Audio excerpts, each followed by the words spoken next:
Hey guys, so this is where episode where I'm going to delve deeper into the principles of design and how the elements of art can be used to create those elements or create those principles.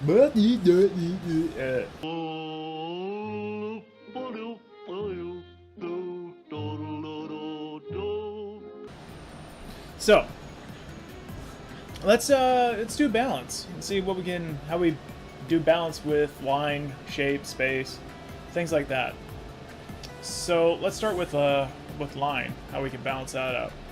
So remember when I talked about it earlier, balance is having visual weight in your composition balance out between itself. So what we could do with that in line, let's say, let's see, what can I do with line? That's going to be a good one.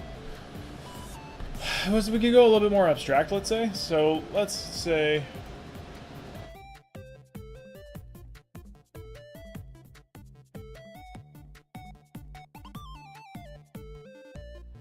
and what's happening is I'm balancing out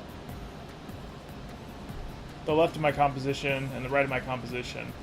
But I'm doing it with different types of lines, right? This is really flowy, and then this is very jagged. The other thing that's going on here is this is really thicker lines, whereas this is thinner. So if you're looking at this right now, this feels visually more heavy. The right side feels more heavy than the left side. So what we can do right now to balance that is, let's just come back in. I can keep this little thin concept going on. See, now it's a little bit more busy over here, but it's not as bold as the right side. So because of that, this is going to balance out the more bold, jagged, hard edges to the soft, playful lines that are going on right here. So that's a way we can balance out through line. Let's make another one here. Shape. Shape's pretty easy to do. I mean, we can just how's marquee? And let's do fill. There we go. Deselect. There we go. So, kind of went through this again, but I can just take this. I can have these guys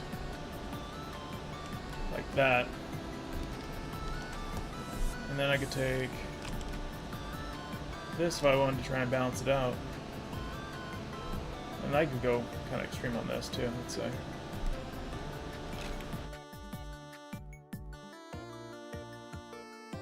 Well, these are getting more balanced out because of more of the squares there versus less on the left, smaller on the right, bigger on the left. Really basic way to balance out a piece.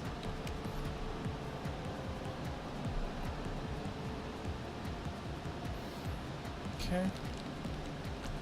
Let's see.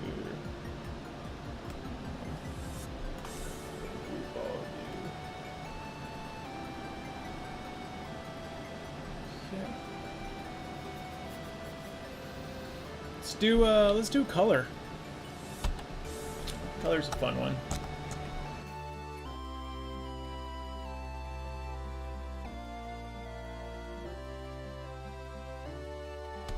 Okay, and then let's just say we got red here. So what we could do is just take this red, and balance it out.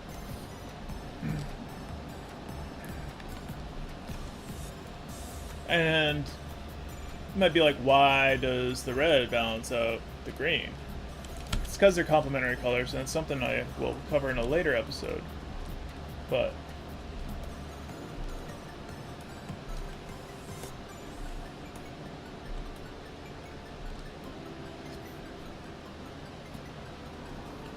and we're getting a little bit of movement here too.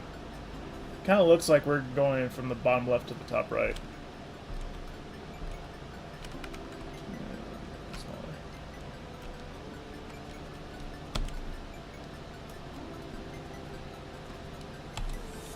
Okay. So that's a way we can balance out the color.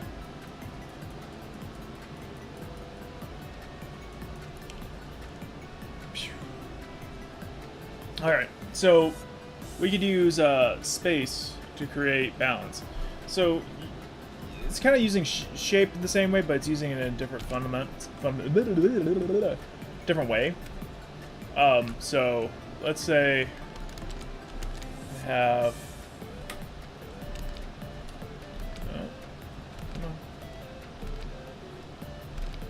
come on, you can do it.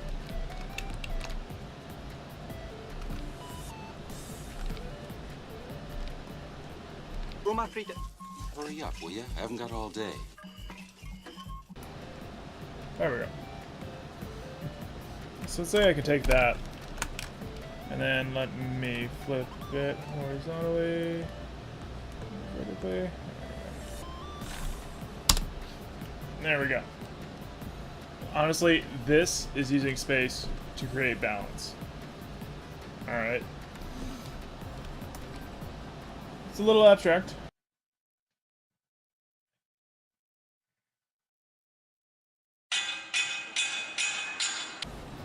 But let me merge those and make a new one. We could also do something where we have like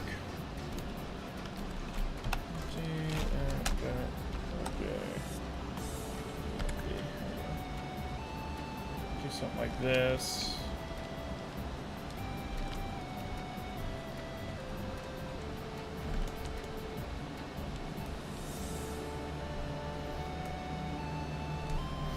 So there you go, spacing in between them, creating balance. We can even get a little, let's get a little crazy. Let's do,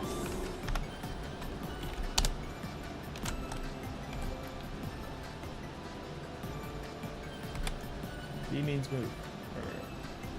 Do that guy, put another one down there, up there. So,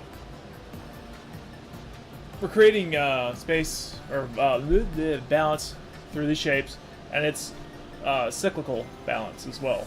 Goes all the way around your image. Okay? We're also creating unity and variety with this. You know, we have 3 basic shapes that are repeated, or 2 basic shapes that are repeated 3 times. We have 2 different types of shapes, so there's variety in the amount of the shapes that we have, but there's unity because you can find multiples of each of these shapes in this composition. Okay, so let's look at some art that utilizes balance pretty well, and it's just a simple balance in art search, so anyone can do this. Look at that, flamingos using form to balance out mirrored image. Easiest way to create balance is through that. Koi fish, creating balance.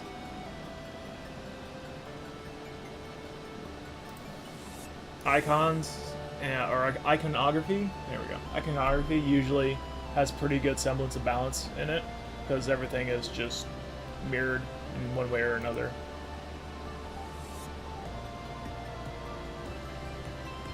Back to the shapes and iconography, yin yang. This is really well done to illustrate this because it has variety and unity because it's all using the same shapes and colors on either side, but it's not completely mirrored. It's asymmetrical. And what's cool is they are able to balance this out and create emphasis at the same time with this sphere here. Circle, not a sphere, circle. And down here, but again, it has unity because it has the same colors with everything else inside the scene. And just a lot of cyclical stuff and mirrored things. Right there, balance. Rock art. This stuff is so cool. I love it. Watching people do this. Look at this. Oh, what the? This thing takes people hours to do, and it just fails, and it can just go out from under them at any point in time, which is really cool. So yeah, balance. This is a good example, kind of what I was doing with the colors. You have the green and the red balancing each other out because they're complementary colors, and then the shape of the horns would balance it out, so it's pretty cool. What's also going on here, which is really nice, is the ground is really light down here, but it's got like reds, blues, purples, a little bit of green in there, and the sky back here has some blues and purples in it to help balance out this. But then there's the moon here that helps balance out that hot spot on the bottom underneath its foot. So that's pretty good piece to illustrate that as well. Escher. Escher's always a good one to look at for anything. He uses principles really well. So balance, variety, and unity. So those are just some ways to create balance through different elements. So hope that helped, guys, and leave a comment below. Let me know what you think. Thanks. Bye.